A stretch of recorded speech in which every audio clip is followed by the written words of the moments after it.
아버지여 이 죄인을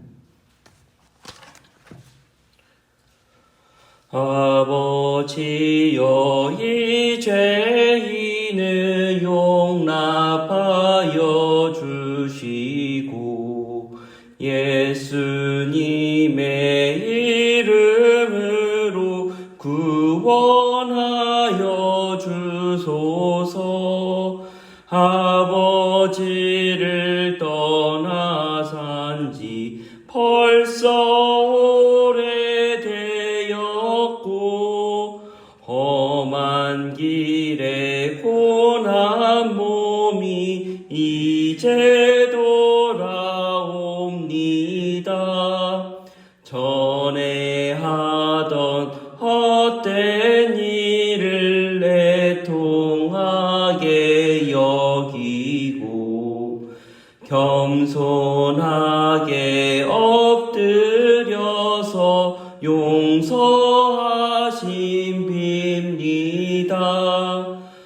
은혜 감당 못하오나 회개하는 영혼과 나의 약한 육신까지 감히 드리옵니다.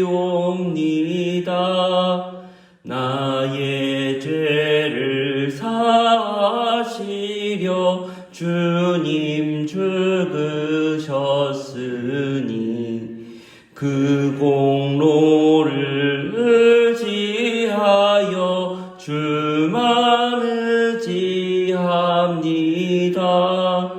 아버지여 용납하사 나를 품어주시고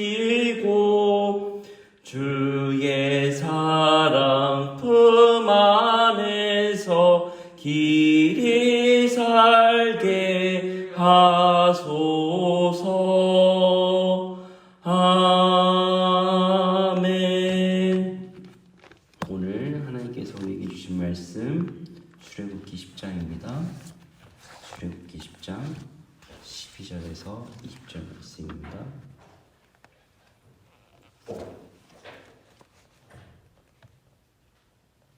같이 한 목소리를 읽겠습니다. 여호와께서 모세에게 이르시되 애굽 땅 위에 내 손을 내밀어 메뚜기를 애굽 땅에 올라오게 하여 우박이 상하지 아니한 밭에 모든 채소를 먹게 하라. 모세가 애굽 땅 위에 그 지팡이를 들매 여호와께서 동풍을 일으켜 온 낮과 온 밤에 불게 하시니 아침이 되매 동풍이 메뚜기를 불러들인지라. 메뚜기가 애굽 온 땅에 이르러 그 사방에 내림에 그 피해가 심하니 이런 메뚜기가 전에도 없었고 후에도 없을 것이라. 메뚜기가 온 땅을 덮어 땅이 어둡게 되었으며 메뚜기가 우박에 상하지 아니한 밭의 채소와 나무 열매를 다 먹었으므로 애굽 온 땅에서 나무나 밭의 채소나 푸른 것은 남지 아니하였더라. 바로가 모세와 아론을 급히 불러 이르되 내가 너희의 하나님 여호와 너희에게 죄를 지었으니 바라건대 이번만 나의 죄를 용서하고 너희의 하나님 여호와께 구하여 이 죽음만을 내게서 떠나게 하라. 그가 바로에게서 나가서 여호와께 구하매 여호와께서 돌이켜 강렬한 서풍을 불게 하사 메뚜기를 홍해에 몰아넣으시니 애굽 온 땅에 메뚜기가 하나도 남지 아니하니라. 그러나 여호와께서 바로의 마음을 완악하게 하셨으므로 이스라엘 자손을 보내지 아니하였더라. 아멘.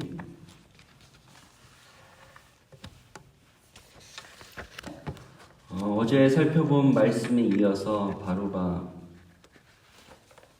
모세와 아론을 내쫓은 뒤에 바로 8번째 재앙이 시작되었습니다.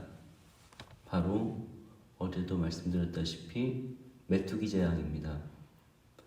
하나님의 재앙이 첫 번째는 이제 물을 치셨고, 그 다음에 땅을 치시고, 그 다음과 사람과 동물을 치시고, 이제는 하늘에서 재앙이 시작되는 점을 이제 점점 아래에서 위로 가는 것이 순서로 이제 우리가 볼 수가 있겠습니다. 이 모든 것들은 점점 무엇을 향해 가냐? 죽음을 향해서 지금 가고 있다라는 것입니다. 12절에 여호와께서 모세에게 내 손을 내밀어 메뚜기를 애굽 땅에 올라오게 하라라고 말씀하셨습니다. 그리고 우박에 상하지 아니한 모든 밭의 채소를 먹게 하라고 하셨죠. 모세는 하나님 말씀을 듣고 자신의 지팡이를 들었더니 하나님께서 동쪽에서 바람을 일으키시고 그날 종일토록 그 땅에 바람이 불어왔습니다. 아침이 되자 동쪽 바람이 거대한 메뚜기 떼를 이끌고 왔다라고 합니다. 성경에서 이 동풍이 분다라는 것은 대부분 재앙과 심판에 관련된 말씀입니다. 이게 좀 지형을 좀 알아야 되는 건데요. 이스라엘에서 서풍에서 이제 오는 바람은 바다 쪽을 끼고 있기 때문에 좀 시원한 바람입니다.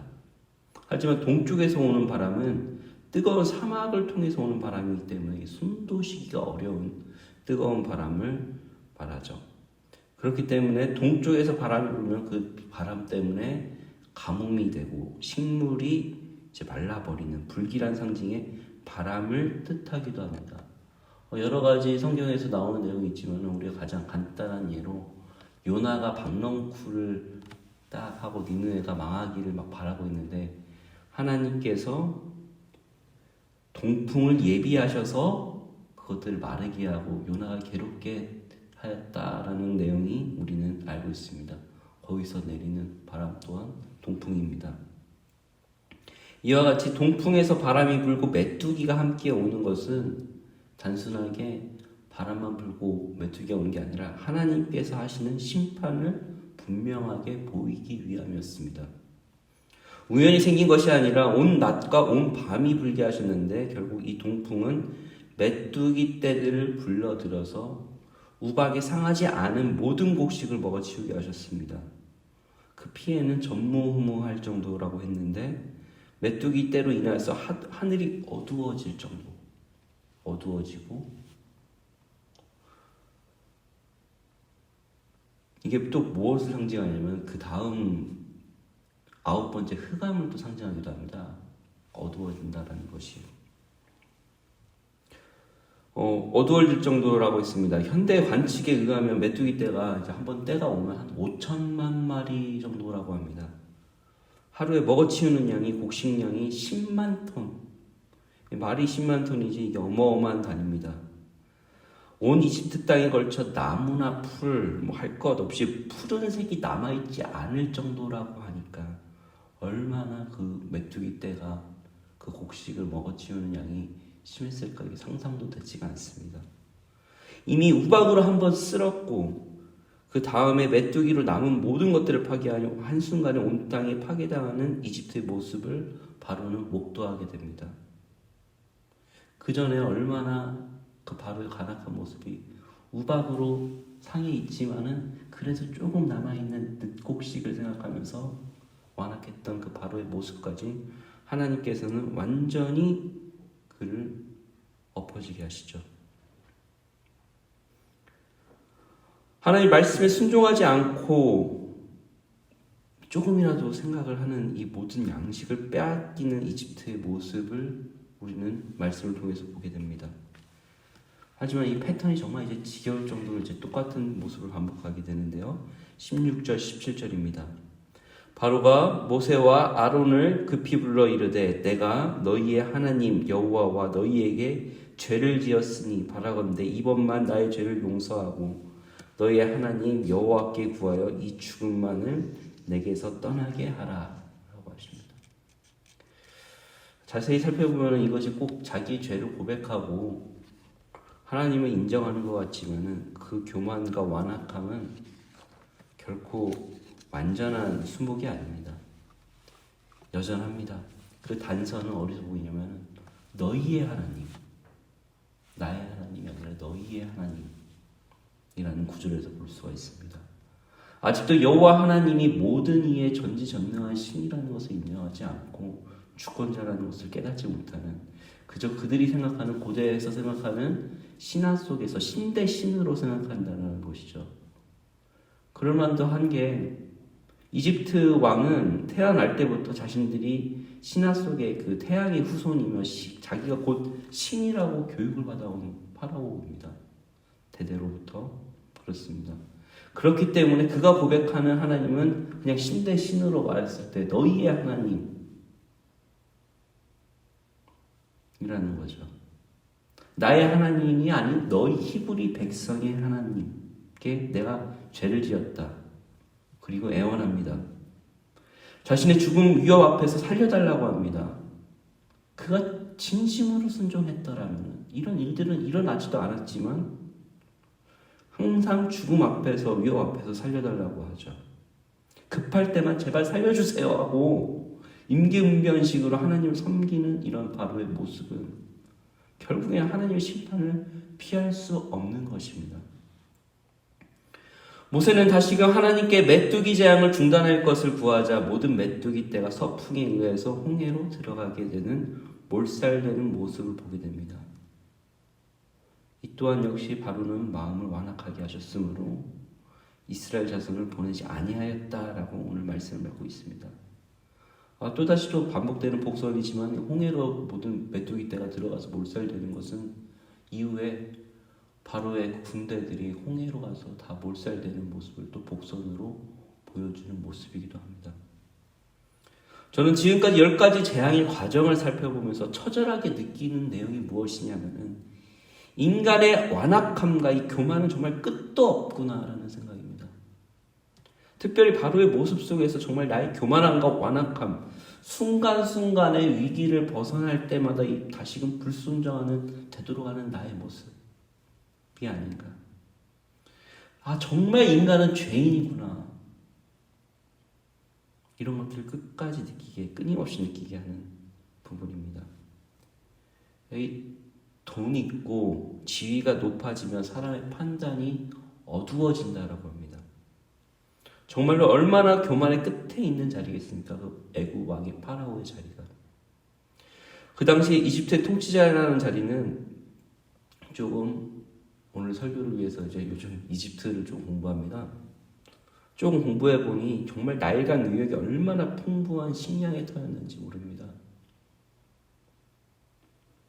우리가 신앙이 없는 사람들도 교과서에서 고대 문명의 발산지 하면은 4대 문명하고 해서 나일강, 유프라데스가 이렇게 얘기하지만 항상 나일강이 껴있지 않습니까?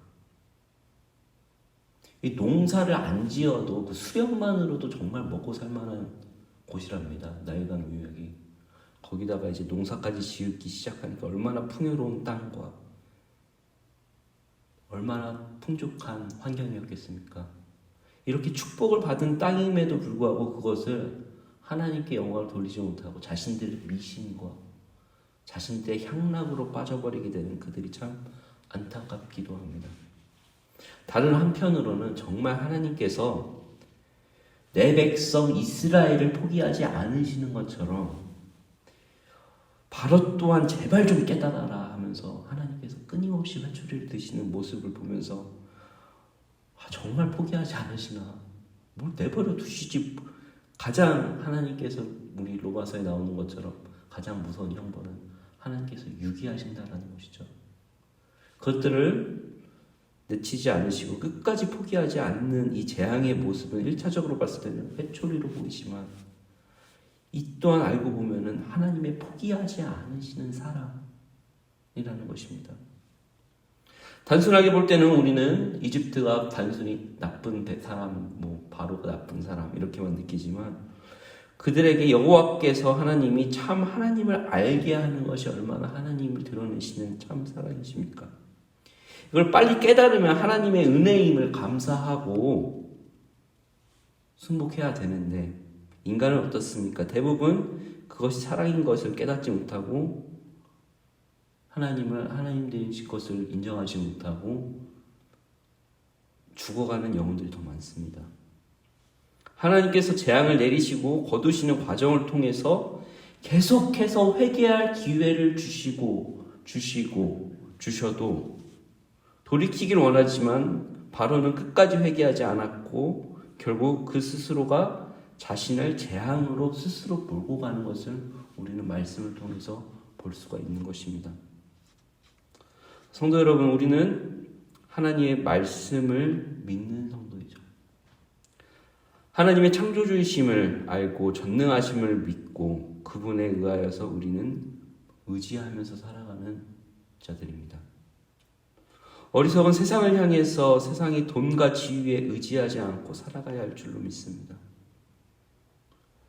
그런데 그러면서도 항상 우리는 또 의지하다가 또 넘어지죠. 그럼에도 불구하고 오늘 말씀을 통하여서도 또 하나님, 내가 겸손하게 하소서, 내 지위와 나의 돈으로 판단을 흐리지 말고 오직 하나님만 바라보게 하소서 라고 나아가게 해야 될 줄 믿습니다. 그리하여서 우리가 하나님의 살아계심을 드러내는 귀한 성도 되시기를 주의 이름으로 소망합니다. 오늘의 기도 같이 읽겠습니다. 뒷페이지입니다. 함께 읽겠습니다. 나일 강으로 인해 풍성한 소출을 자랑하던 애굽 온 땅에 푸른 꽃이 하나도 남지 않은 상황을 보며 창조주 권능의 손 아래서 인간의 잘남이 얼마나 무색한지 깨닫습니다. 처절한 황폐 앞에서도 진정으로 회개할 줄 모르는 이 딱딱한 심령에 회개의 영을 부어 주소서.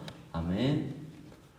하나님, 오늘 이 새벽에도 우리에게 생명을 허락하시고 이곳에서 우리를 기도의 자리로 함께 해주심을 정말 감사합니다.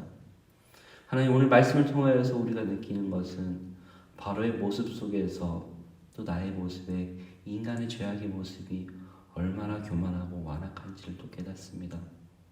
하나님께서 계속하여서 기회를 주실 때 우리가 빨리 깨닫고 순종하며 회개하며 돌이킬 수 있도록 하여 주옵시고, 오늘 하루하루도 나의 교만과 나의 지식이 아닌 오직 여호와의 말씀의 뜻대로 살아갈 수 있는 귀한 성도들 될 수 있도록 도와주시옵소서. 감사하고 예수님의 이름으로 기도합니다. 아멘. 오늘 주신 말씀과 그리고 가지고 오신 개인 기도로와 함께 기도의 자리로 나아가시겠습니다.